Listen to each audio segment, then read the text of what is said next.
So everybody in the room could form a group, or let's say every coffee shop in Brooklyn, New York, or every coffee shop in Vancouver could form a group. And all the people who want to buy coffee would join that group.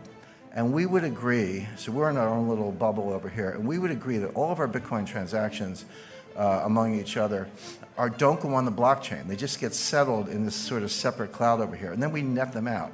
So, I pay you 5 Bitcoin, and you pay the person next to you 4, and he pays the lady in the back of the room 10, and she pays me 7, and we net it out, and then periodically, and it could be daily, weekly, monthly, or whatever, we net all this stuff out, and then we take that net and we put that on the blockchain, so that the amount of transactions that have to go on the blockchain is greatly reduced. That's true.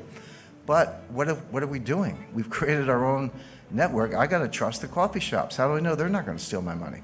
In other words, it's only a solution because you're completely negating the original idea. Oh, well, sure. If you want to tear up the original idea and start over, that's fine. But don't tell me you're adhering to the idea of a decentralized, trustless network, because you're not. All you've done is create another network. Somebody, I get trolled on Twitter all the time. People tell me I'm an idiot and I don't know technology and all that stuff. And then my more sour modes, I tell them I was coding before they were born. But as far as some of these things are concerned, somebody said, well, you don't understand payment channels, and I actually do. And I said, yeah, I understand payment channels. We had those in the 50s. They were called party lines, which is, you pick up the phone and someone's talking, you got to ask them to get off the phone so you could go. In other words, there was an AT&T network, at least in the United States, but other people could jump in on this little side thing. That's all it is. These are party lines. So that doesn't work. Non-sustainable. The energy usage to solve the problem and make the proof of work in Bitcoin is now greater than the annual energy output of Ireland. Imagine taking all the electricity used in Ireland in a year, and that's how much we have to use to crunch numbers. By the way, every applied mathematician will tell you that prime factoring is a trivial problem. It's like an uninteresting problem. But it takes a lot of computing power to do it because the numbers are so big and the possibilities are so great. So we're just wasting the entire electrical usage of Ireland. In a few years, it's going to be the entire electrical usage of Japan. Who in this room thinks that governments are going to allow Bitcoin miners to use as much electricity in a year as the entire country of Japan, the 3rd largest economy in the world? That's not going to happen. It's not going to happen. It's not very green. It's completely wasteful. In other words, it can't happen. So that's why I say it's non-sustainable. It's going to hit a wall. Non-regulated, I don't have to remind you of all the frauds, new ones popping up every day. It's not just exchanges. How do exchanges work? I want to go to a Bitcoin exchange. Well, you got to go in, you got to open an account, just like Merrill Lynch or Charles Schwab, right?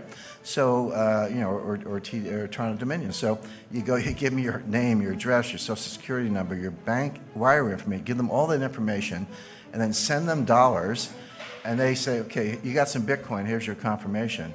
Really? How do I know you didn't just take my dollars and send me a phony baloney confirmation? How do I know you're not, a Ponzi? You're using new money to pay off the old money. How do I know you're not Bernie Madoff with a computer engineering degree? How do I know you're not a bucket shop? How do I know any of those things? The answer is you don't. So good luck with that. Not to mention Bitcoin whales. They estimate there are 1,000 people who control 40% of the Bitcoin. Now you got millennials buying, 1/100th of a Bitcoin for, $10 or whatever the math is, $100. But you got these, I call them the whales, these 1,000 people who have 40% of all the Bitcoin. You don't think they have a big vested interest in keeping the price up? And you don't think they wash trade, do wash sales?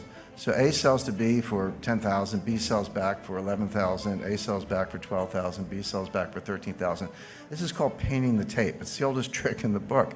And there's no profit and loss because we're selling the same Bitcoin back and forth. But what we are doing is creating a ticker that gets the millennials, I shouldn't pick up millennials, 3 millennial children, but gets people all over the world. Maybe a garage mechanic in South Korea took out a home equity loan or hawked his inventory, put his entire life savings into Bitcoin, and has now been wiped out and is desperate and suicidal.